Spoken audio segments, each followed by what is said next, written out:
Matric পৰীক্ষা দিবলৈ অহা এজন ছাত্ৰক আটক। তেওঁ 9ত বোলে বয়স কমাই কিবা কৈছে, এইবিলাক আইনৰ কথা আমি নাজানো, সেইটো আইনে জানে।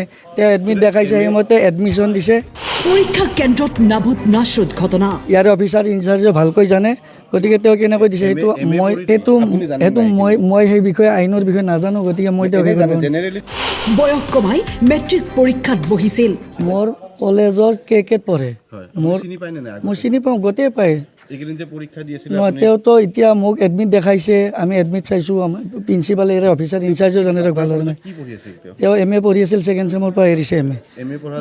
ছেকেণ্ড চেমলৈ পঢ়িছিল, মেট্ৰিক দি আছে। তেওঁ 9ত বোলে বয়স কমাই কিবা কৈছে, এইবিলাক আইনৰ কথা আমি নাজানো। MA পঢ়ি থকা এজন যুৱকে কেনেকৈ দিলে মেট্ৰিক পৰীক্ষা? প্ৰকৃত বয়স কমাই অসৎ উপায়েৰে বনাইছিল এডমিট কাৰ্ড। মেট্ৰিক পৰীক্ষাত অৱতীৰ্ণ হৈ 4টাকৈ বিষয়ৰ পৰীক্ষা দিছিল, কিন্তু পৰীক্ষা শেষ হোৱাৰ আগতেই ধৰা পৰিল হাৰুনাৰ ৰচিদ। এজনে আছিলে, বাকী আমি তেওঁলোকে এতিয়াতো যিটো পৰা এটা ষ্ট্ৰিক্ট প্ৰচিডিউৰ গোটেই ফ'ল' হয়। বাকী অকল ইনচাৰ্জটো থাকে, ইনচাৰ্জে ছুপাৰভাইজিং অফিচাৰো আছে, চেণ্টাৰ বিশেষে 2-3জনকো এনেকৈ তেওঁলোকে ইচ এণ্ড এভৰি কেণ্ডিডেট চাই, এডমিট বা কিবা সন্দেহ আছে নেকি এনেকুৱা ধৰণৰ চাই। গতিকে তেনেকুৱা ধৰণতে চাইছে। তো যেতিয়া বয়স হ'লেও দিব পাৰে এক্সাম, তেওঁলোকে কিবা হেৰি হ'লে, কিন্তু এতিয়া তেওঁ ডেট অফ বাৰ্থটো একজেক্টলি মিলিব লাগিব কথাখিনি। তেতিয়া সেই তেনেকুৱা ধৰণৰ চাইছে, মিলিছে, কিন্তু এওঁৰ সেইটো অকণ সন্দেহ হ'ল কথাখিনি। আৰু যেতিয়া সোধা পোছা কৰিলে তেওঁ স্বীকাৰে কৰিলে কথাখিনি। সেইটো আইনে জানে। তেওঁ এডমিট দেখাইছে, সেইমতে এডমিশ্যন দিছে। ইয়াৰ অফিচাৰ ইনচাৰ্জে ভালকৈ জানে, গতিকে তেওঁ কেনেকৈ দিছে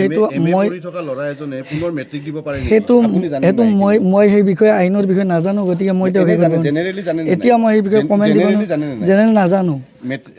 নহয়, কোনোবা ল'ৰাই বয়স কমান ওপৰতো সেইটো মই এতিয়া নাজানো, আৰু এই বিষয়ে মই এতিয়া কমেণ্ট দিব নোৱাৰিম। প্ৰশ্ন হয়, 4টাকৈ বিষয়ৰ পৰীক্ষা সমাপ্ত হোৱাৰ পিছতো কিয় চকুমুদা কুলিৰ ভাও ধৰিছিল পৰীক্ষা নিৰীক্ষকগৰাকীয়ে? পৰীক্ষা কেন্দ্ৰটোৰ পৰা পলায়ন কৰে প্ৰধান শিক্ষক মহিৰুদ্দিনে। বজালিৰ দাঁতিৰবুৰী কৰাগাৰী উচ্চতৰ মাধ্যমিক বিদ্যালয় পৰীক্ষা কেন্দ্ৰৰ পৰা ভুৱা পৰীক্ষাৰ্থীক আটক কৰিলে আৰক্ষীয়ে। অকলে তেওঁ যেতিয়া এইখিনিলৈকে আহিব পৰা নাই, তেওঁৰ লগত জড়িত নিশ্চয়কৈ মানুহ আছে, কাৰণ তেওঁ ভুৱা চাৰ্টিফিকেটখন উলিয়াইছে। গতিকে সেইখিনিতো আমি অনুসন্ধান কৰিব, আৰু যোন দোষী আছে সকলোকে আমি এইখিনি মানে শাস্তি বিহাৰ ব্যৱস্থা কৰিম। এতিয়া বৰ্তমান মানে সেইখনৰ পৰাই উলিয়াইছে বুলি কোৱা নাই, ক'বলৈ একজেক্টলি অনুসন্ধানহে গম পাম। কিন্তু কাৰাইগাৰী পথাৰ হাইস্কুল, এতিয়া সেইখন স্কুলৰ বা কোন জড়িত আছিলে, কি আছিলে, বৰ্তমান যিখন পৰীক্ষা দিছিলে দাঁতিৰবৰী কাৰাইগাৰী HS স্কুল। তেখেতৰ যিজন আছামীজনৰ ভুৱা কেণ্ডিডেটৰ নাম হৈছে হাৰানুৰ ৰচিদ, চন অফ আব্দুল কাদ্দুছ। তেওঁৰ ঘৰ তেওঁৰ কৈছিলে Kawaimari, resident Kawaimari, block number 10, PS সৰ্থেবাৰী, বৰপেটা ডিষ্ট্ৰিক্ট। নিশ্চয়কৈ গোটেই যিখিনি আছে ভুৱা চাৰ্টিফিকেট। এতিয়া আমি প্ৰথমে এখন যিখিনি আমাৰ গোটেই চৰকাৰী যিখিনি ব্যৱস্থা আছে, আমাৰ ইনস্পেক্টৰ অফ স্কুলছৰ পৰা তেওঁ ইনচাৰ্জ হিচাপে SO হিচাপে যিখিনি আছে গোটেইখিনি আছে, তেওঁলোকৰ পৰা আমি এখন FIR ল'ম।